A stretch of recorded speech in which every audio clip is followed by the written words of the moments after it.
Hello guys, अगर आप लोग को मेरे वीडियोस पसंद आते तो मेरे वीडियोस को लाइक कर दीजिए, शेयर कर दीजिए एंड सब्सक्राइब कर दीजिए। और वॉरियर सुप्रीम के पिछले एपिसोड के एंड में हमने देखा था कि हमारा बैसा उस आर्टिफैक्ट को फाइनली अपना बना लेता है। इसके बाद ये ईजियन के पास आने के बाद बोलने लगता है कि ईजियन, आपको इतना चिंता करने की कोई भी जरूरत नहीं, क्योंकि आपको सच में मेरे साथ शादी करने की कोई भी जरूरत नहीं है। क्योंकि मैं ये चाहता हूँ कि मेरे वाइफ प्यार की वजह से मेरे से शादी करे, ना कि सब बेट की वजह से। इसीलिए आप मेरे से नहीं भी शादी करना चाहते हो ये भी मुझे मंजूर है, पर इसके बदले मुझे कुछ चाहिए। और आप भी देख सकते हो ये आर्टिफैक्ट मैं काफी मुश्किल से अपना बना चुका हूँ, तो इसलिए मुझे यही आर्टिफैक्ट चाहिए। ये सुने तुरंत बाद ये जियांजू बोलने लगता है कि भाई साहब, तुम काफी ज्यादा टैलेंटेड के साथ काफी ज्यादा नॉलेजेबल भी हो, इसीलिए तुमने सही बोला कि एक शादी प्यार की वजह से होना चाहिए, ना कि एक बेट की वजह से। इसलिए तुम्हारे नॉलेज की वजह से और तुम्हारे टैलेंट की वजह से मैं उस आर्टिफैक्ट को तुम्हें तोहफे के तौर पर दे रहा हूँ, और उसके बदले तुम मेरे बेटे के साथ शादी के बारे में पूरी तरह से भूल जाओ। ये सुने तुरंत बाद ये पेटराज बैसा के पास आ जाए, तो आने के बाद पूछने लगता है कि बैसा, ये काफी बढ़िया अपॉर्चुनिटी है, क्या तुम अपने हाथों से सच में इस अपॉर्चुनिटी को खोना चाहते हो क्या? क्योंकि एक बार तुम इस जैसे बढ़िया अपॉर्चुनिटी को खो दोगे तो इस जैसा बढ़िया अपॉर्चुनिटी तो सपने भी नहीं मिलने वाला आगे जाकर। ये सुने बाद ये बैसा एटीट्यूड के साथ बोल रहा होता है कि ये अपॉर्चुनिटी के बारे में चिंता करने की कोई भी जरूरत नहीं है पार्टनर्स, क्योंकि मैं अपने खुद की अपॉर्चुनिटी को खुद ही क्रिएट करूंगा। अगर मैं ऐसा नहीं कर पाए तो मैं वैसे भी उस ईजियन का पति बनने का लायक ही नहीं हूँ। ये सुने तुरंत बाद ये ईजियन थोड़ा शर्माते शर्माते पूछने लगते हैं कि क्या बैसा, तुम इसके बारे में श्योर हो? पर ये इतना जोर से नहीं बोलती, इसकी वजह से किसी को भी कुछ भी सुनाई नहीं देता। तब ये ईजियन जू बोलने लगता है कि बैसा, अगर तुम आगे जाकर यही एटीट्यूड के साथ और भी स्ट्रांग बनते रहोगे तो मैं एक ना एक दिन लिख के बोल सकता हूँ कि तुम इस दुनिया के अंदर वन ऑफ द स्ट्रांगेस्ट बंदा बन जाओगे। अगर बीच में तुम कोई मुश्किल में पड़ जाओगे तो उसके बाद तुम मेरे पास आकर मदद के लिए मांग सकते हो, मैं तुम्हारा मदद करने के लिए जरूर तैयार होऊंगा।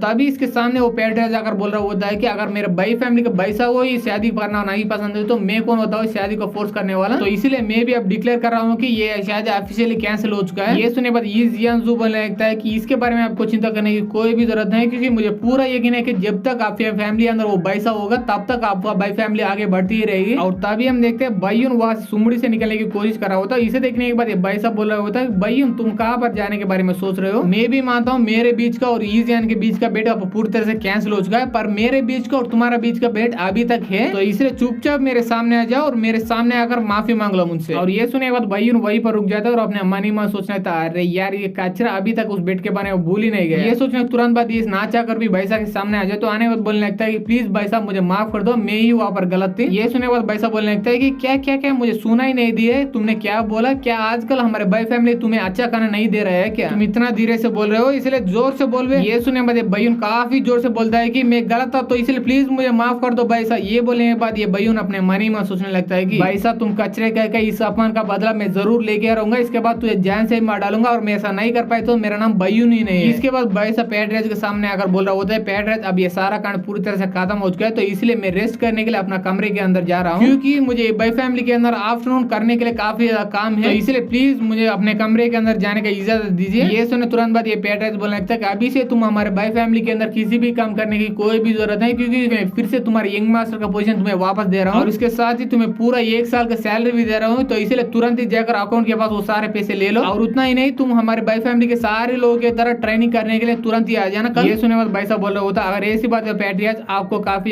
शुक्रिया। और ये पेट्राज के सारे बात सुने तो वो भाई फैमिली के लोग बात कर रहे होता है, अरे बाप रे, इस बैसा की पूरी जिंदगी एक ही दिन के अंदर बदल गए। ये ऐसा लग रहा है आपसे मुझे इस बैसा को यंग मास्टर बैसा बुलाना चाहिए। ये सुनने पर दूसरा बंदा बोलने लगता, हाँ हमें उसे बुलाना चाहिए, अगर वो यहाँ पर नहीं होता हमारा भाई फैमिली का पूरा इज्जत मिट्टी में मिल जाता। और ये सारे कांड को देखने के बाद बैठा अपने मन ही मन सोचने लगता, अरे बाप रे, ये काफी बुरा हुआ, क्योंकि वो पेट्राज के सामने वो बैसा अपने आप को प्रूव कर लिया। इसका मतलब है कि आगे जाकर मैं उस बैसा को डायरेक्टली कुछ भी नहीं कर पाऊंगा, मुझे कोई और प्लान ढूंढना पड़ेगा उसे यहाँ से बाहर निकालने के लिए। और तभी पे शीशे उठाता है अगले दिन सुबह का। तब हम देखते वो जियांजू और जियान दोनों को ले जाने के लिए वहां पे एक घोड़ा गाड़ी आ चुके होते हैं, और उसी घोड़ा गाड़ी पास 2 नौकरानी होते हैं, और वो जियान की नौकरानी होते हैं, और वो बात कर रहे होते हैं कि क्या तुझे पता है कि हमारे यंग मिस कहाँ पर गए और क्या कर रहे हैं, क्योंकि अभी के लिए काफी ज्यादा लेट हो चुका है, फिर भी यंग मिस यहाँ पर आने का नाम ही नहीं ले रहे। ये सुनने पर दूसरा नौकरानी जवाब देने लगता है कि मुझे भी इसके बारे में अच्छी तरह से नहीं पता, पर मुझे ऐसा लग रहा है हमारे यंग मिस किसी को ढूंढ रही थे सुबह से। और तभी